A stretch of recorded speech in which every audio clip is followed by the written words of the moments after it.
जय हिंद। देखिए एशिया में दो गो पगला है सब, एक किंग जोंग एक सी जिनपिंग। पहले किंग जोंग को समझते हैं क्या किया। इसको पूरी दुनिया ने सैंक्शन लगा रखा है परमाणु परीक्षण के कारण। तो इसके यहाँ फर्टिलाइजर की कमी हो गई जिस वजह से खेती के में पैदावार बहुत गिर गया है। तो ये फर्टिलाइजर कहाँ से लाएगा, तो अपने देश के लोगों को कहा है कि डेली एक बोतल पेशाब करो और उस बोतल में रखे पेशाब को फर्टिलाइजर कारखाने में पहुंचाओ। क्योंकि आपको पता है कि हमारे शरीर में जो यूरिन निकलता है शरीर से उसमें 2% के पास उसमें यूरिया होता है, तो वो उस यूरिया से ये फर्टिलाइजर का निर्माण करेंगे। अब इनका स्थिति बहुत खराब हो गया है, इनके पास फूड क्राइसिस भी आने वाला है, खाद्यान्नों की बहुत बड़ी कमी होने वाली है। उत्तरी कोरिया में 2025 तक आने वाले 3 सालों में यहाँ पे बहुत बड़ी भूखमरी देखने को मिलेगी। एक्चुअली हुआ क्या कि जैसे कोरोना आया तो इसने क्या किया, दुनिया ने बॉर्डर लॉक करने के बजाय इसने खुद का ही बॉर्डर लॉक कर दिया दूसरे को, क्योंकि इसके पास पता है कि हेल्थ सिस्टम है नहीं, दुनिया से व्यापार रहेगा तो वैसे भी इसको व्यापार करता कौन है, चाइना रूस से जो कुछ आता था, तो इसने ब्लॉक कर दिया अपने बॉर्डर को, जिस वजह से इसके यहाँ पैदावार पूरी तरह से गिर गया, विदेशों से अनाज नहीं आ पाया, फर्टिलाइजर नहीं आ पाया,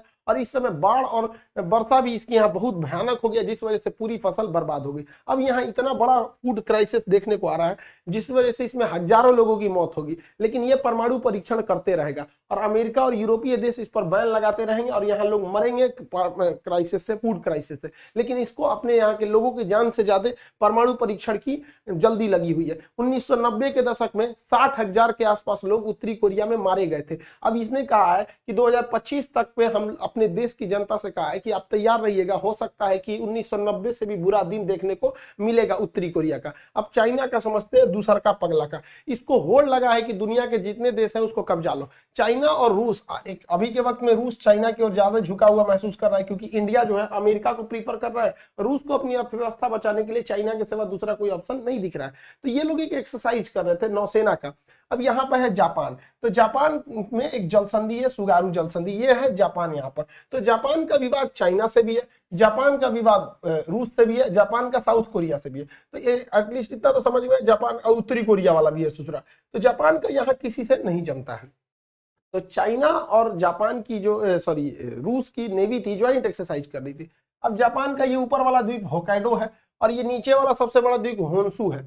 आपको पता होगा जापान की राजधानी जो है वो होन्शु द्वीप पर ही है। क्वेश्चन भी पूछता है होन्शु द्वीप किस लिए प्रसिद्ध है, तो पेट्रोलियम उत्पादन के लिए प्रसिद्ध है इसका होन्शु द्वीप। और होकाइडो और होन्शु के बीच में समुद्र का पतला रास्ता है, इस समुद्र के पतला रास्ता को सुगारू जलसंधि कहते हैं। सुगारू जलसंधि, समुद्र के पतले रास्ता को जलसंधि कहते हैं, चौड़े रास्ता को चैनल कहते हैं। जैसे भारत में देखे होंगे 10 degree channel, 8 degree channel, 9 degree channel, English channel, Mozambique channel, ये सब चीज। तो ये चैनल नहीं है, जलसंधि है।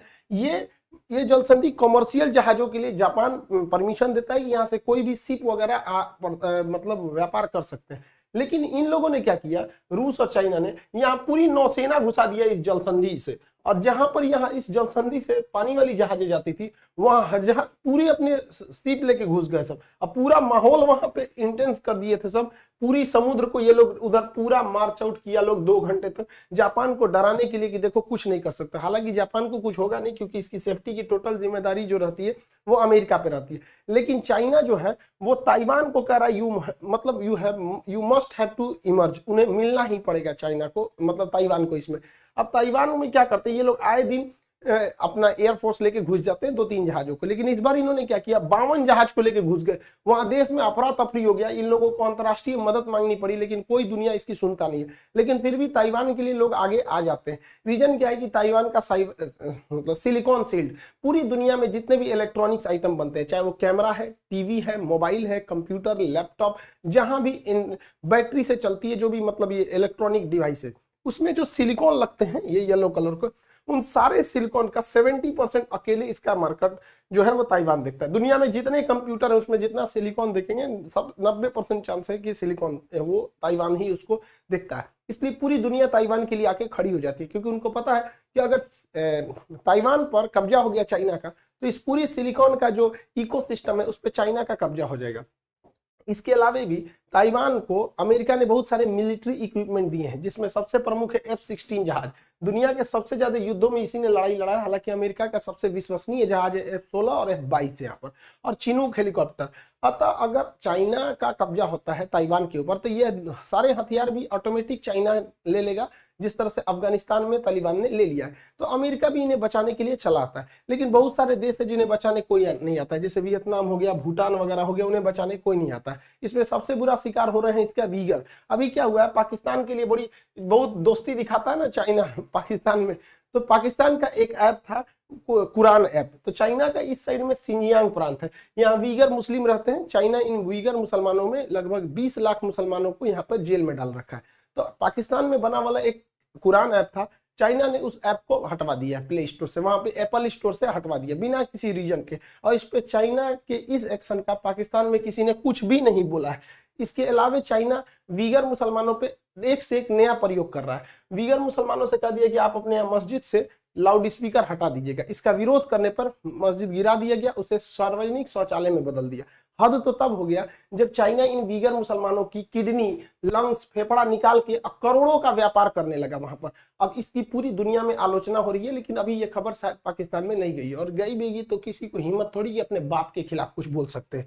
यहाँ पर एक से एक काम कर देते हैं। अभी वीगर ये जो राज्य है ये है सिंजियांग, यहाँ पर वीगर मुस्लिम है। ये तिब्बत है, तिब्बत को तो इसने 1959 में ही कब्जा कर लिया। इसके पास ये जो छोटा सा जिंघाई नाम को जो है क्विंघाई, ये राज्य है किंघाई, यहाँ पर भी मुसलमानों की संख्या ठीक ठाक है, दूसरा सबसे ज्यादा मुस्लिम है सिंजियांग के बाद यहाँ पर। अब यहाँ पर इसने क्या किया है, कहा कि चाइना में अगर रहना है तो चाइना की तरह दिखना होगा, आप कोई भी रिलीजन को फॉलो कीजिए। उसने कह दिया कि मस्जिद पर ये जो ऊंचे ऊंचे मीनार है, ये मीनार को तोड़ दीजिए, ये जो गुंबद है टॉम, इसे तोड़ दीजिए, ये मीनार नहीं होनी चाहिए, ये मेहराब जैसी आकृति ये सब नहीं रहनी चाहिए। तो चाइना इसको कह रहा है कि तोड़ दीजिए, और तोड़ मत दीजिए, इसने तोड़वा भी दिया। जैसे देखिए ये मस्जिद पहले ऐसी थी, इसका मीनार ये जो था इसमें से गायब कर दिया यहाँ पर से। इसके अलावा अंदर में देखिएगा यहाँ भी एक मीनार है, यहाँ से देखेंगे वो मीनार गायब कर दिया।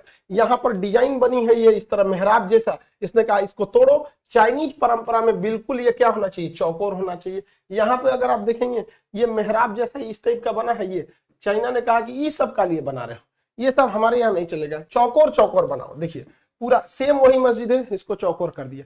अभी पूरी दुनिया में इसकी आलोचना हो रही है, लेकिन दुनिया में कुछ ऐसे भी देश हैं जिनको लोगों को चाइना से कोई मतलब नहीं। ये चोट्टा तभी चिल्लाएगा चाहिए ओआईसी वाले लोग, आप लोग को कुछ खबर लगा कि नहीं, आप लोग को कुछ ही सबका, लेकिन आप लोग को तो कुछ बोलना नहीं है। इन लोगों को केवल दो जगह तकलीफ होती है, एक 370 हट गया, कश्मीर, हाय कश्मीर, हाय कश्मीर, आएगो इजराइल फिलिस्तीन, बस फिलिस्तीन और कश्मीर में ही इनको समस्या दिखती है, बाकी इन्हें कहीं समस्या नहीं दिखती है। दिक्कत ये नहीं है कि चाइना ऐसा क्या कर रहा है, इनकी समस्या, लेकिन इसका मन बढ़ते जा रहा है। लोग मन बढ़ते जाएगा तो कुछ भी करते जाएगा। अभी हम लोग के यहाँ दीपावली का फेस्टिवल चल रहा है, इस बार चाइना को समझ में आया है कि भारत में चाइना जो गलवान में पंगा ले रहा है वो बहुत महंगा पड़ गया।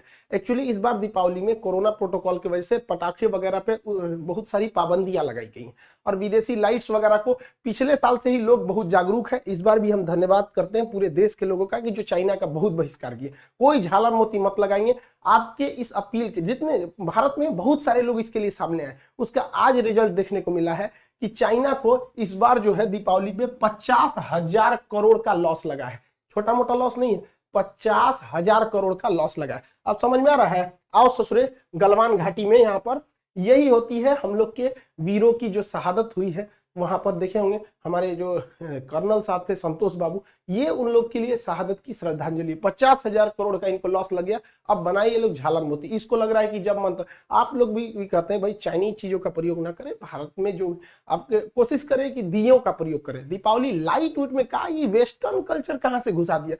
कुम्हार के दिए रखे रात में, हम लोग बचपन में जब दीपावली में थे रात रात भर जगते थे लोग कि तुम्हारा दिया नहीं ना बुझा, तो दूसरे के दिया में से तेल उठा के अपने दिया में डाल देते थे। तो दीपावली दियों का त्योहार है। लाइट, झालर मोती, मॉडर्न टेक्नोलॉजी का लिए इसमें घुसा दिए। ले आना भी है मॉडर्न तो इंडियन इलेक्ट्रॉनिक्स का प्रयोग करें, न कि चाइनीज का।